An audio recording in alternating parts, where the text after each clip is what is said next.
Alright, so chapter 1089 just came out. If you have not read that one, spoilers for that chapter, so beware, you've been warned. So clearly my favorite thing about this chapter was the fact that we have a big gaping hole in the middle of the ocean and water falls down. This immediately led me to think of Enies Lobby, because last time we had a big giant hole in the middle of the ocean.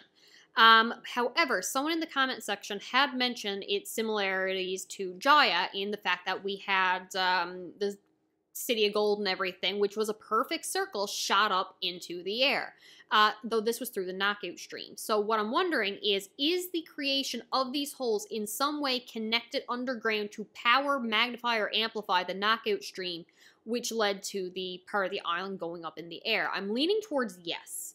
However, this attack on the knockout stream happened more than once. We had once with the City of Gold, and we had another time with a smaller, like what they became their sacred island as well. And I'm wondering if this means that the government has continued to experiment upon with the power of the ancient weapon since its original use in whatever the hell happened at Enies Lobby.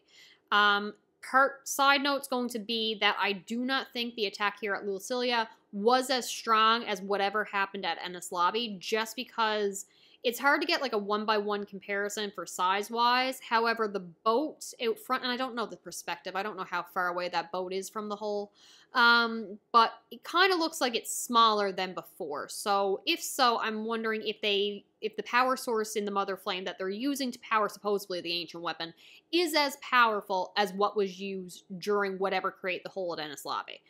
We'll get to that later, but if it isn't as strong, the fact that water levels only rose 1 meter with this attack, who knows how much that the water levels rose during the attack with Enies Lobby. Before we get into everything with the timelines that I'm looking into, I do want to add that Enies Lobby has been referred to as, like, was it Forever Afternoon or Never Night, because the sun never sets there. And Luffy and the crew being prophesized to bring the dawn. I am between two minds, and I want people's opinions on it, or if it's relevant at all.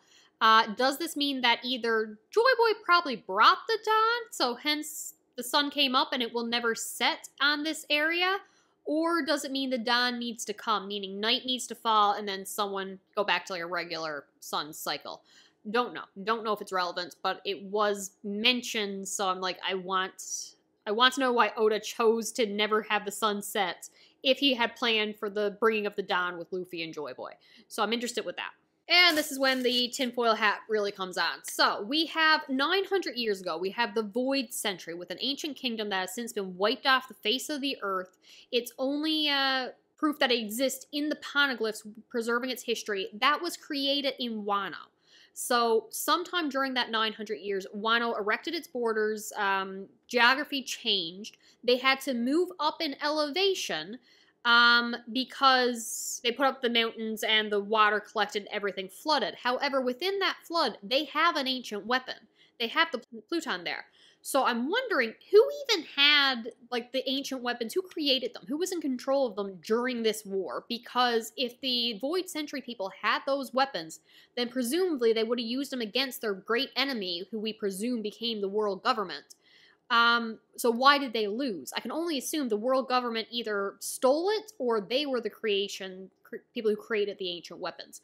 Then why did Wano have one there? Did they beat them in battle? Did it wash up on their shores? Are they hiding it? Are they protecting it? Why didn't they destroy it? I don't know, and I want to know. I'm also very interested, hence why tinfoil hat is on here, because there's no proof for any of this, but would it be possible for the people of the Void Century in this war to be so desperate to win that they're like, okay, let's throw everything into our research and create a weapon that is powered by, like, our dreams and some kind of everything we want for and hope for, and they created, say, the Devil Fruit, which plays into Vegapunk's saying that every Devil Fruit existed because someone wished for this power in the past. So I'm wondering if that was some kind of technology that was manufactured also during the Void Century. Sticking to 900 years ago, we have the creation of the Iron Giant. However, 200 years ago, it attacked, was it Marigios, whatever, capital place? Why 200, it was built 900 years ago. What triggered it to attack, even though it didn't have the power and shut itself down 200 years ago? Is there any chance it has something to do with why Kuma has since rebooted and immediately ran for the Red Line? Could it have something to do with Vegapunk, like downloading the Iron Giant's original programming and putting it into Kuma, and now he's following out its old orders? I don't know. What was happening 200 years ago? The only thing I can find is peace treaty talk between the world government and the Fishmen, hoping to stop some of the discrimination, which clearly never worked very well. But either someone didn't want that to happen, or they did, or were trying to take advantage of something happening and attack, but didn't have the power to power the Iron Giant. If we don't get an explanation for the Iron Giant and what it was doing 200 years ago, I'm going to be upset. We have to, because it was only just brought up now in Egghead. Meanwhile, we have Odin's wife, Toki, who is from 830 years ago. We don't know where she originated from or where she was running from, but she was trying to get to present-day Wano at the time, because that's where her parents were from. So she was on some kind of mission to make it back to Wano. However, clearly it wasn't a time-sensitive thing, as 830 years had passed. So she took her sweet time getting there, but I can only assume she passed along some kind of knowledge from the Void Century to someone at Wano that information will get eventually.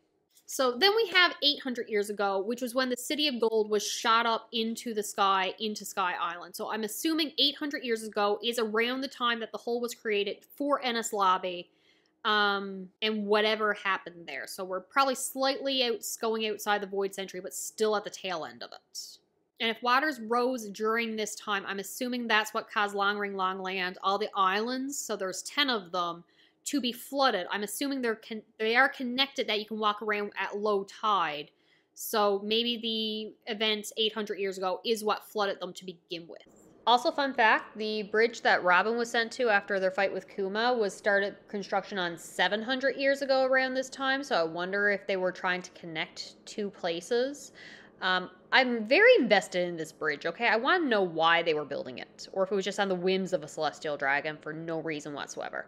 All right, then we have 400 years ago when the City of Gold was shot up into the air from Jaya. That made Nolan known as a liar because he had claimed that he'd been there and seen them, and when they went, nothing was there. I had always found it really suspicious that they worked so hard to get him executed for this lie.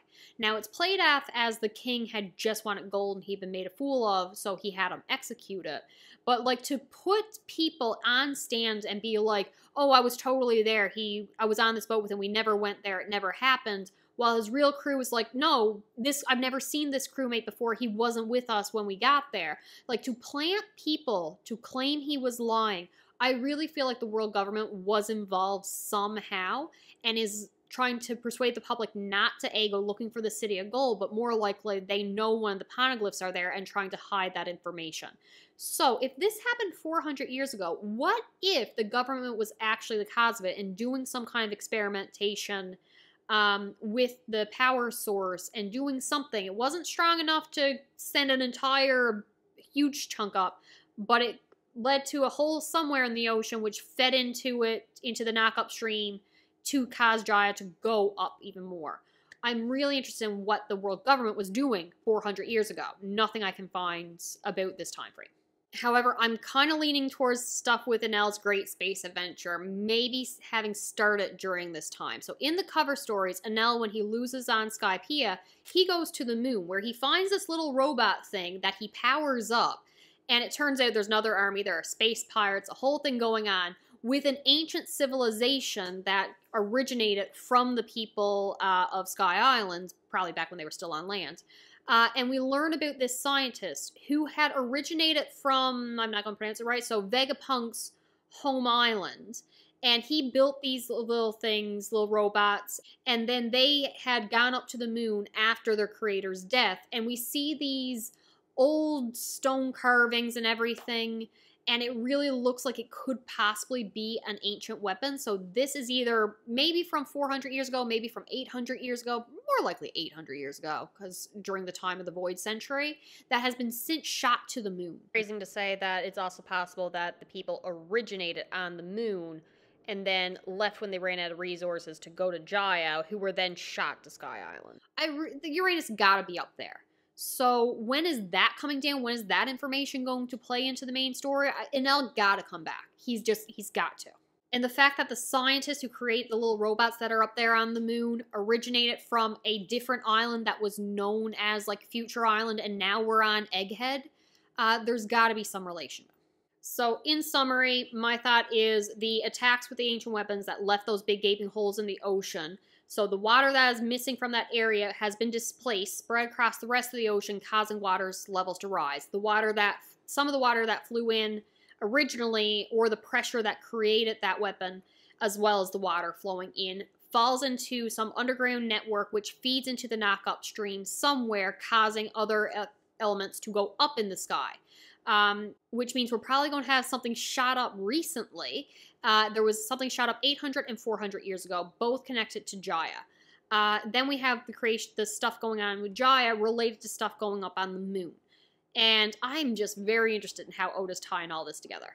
All right, so hopefully we learn soon more about the Void Century as well as the effects that are going to be had in the present. I want to know about the Mother Flame, on whether or not it is the same power source as 1,000 years ago. Is it just based off it? Is it related? Do we have an original ancient weapon in play? Did Vegapunk make a new one based on an old one's design, or an old one that was found? I want to know.